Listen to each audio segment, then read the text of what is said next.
Mag-escort or may mga... Hindi pa rin. Wala pa rin escort.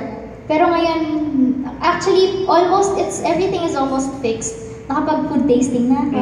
Di ba sabi mo excited Yeah, ka? nakapag-food tasting na ako. Kahapon, nag-third gown fitting ako. Everything is parang siguro around 80% done, 75% done. Ang hindi na lang po namin nagagawa is mag-send ng invites. And wala pa akong sapatos. And then, I think yun na lang. Kasi may food na, may yung event styling, di ba? Na-meet ko na sila. Tapos may separate meeting sila nila mama tsaka nila ate Roche bilang ayaw nilang ipakita sa akin yung layout kasi gusto nilang ma-surprise niya ako dun sa mismong night. So, yun.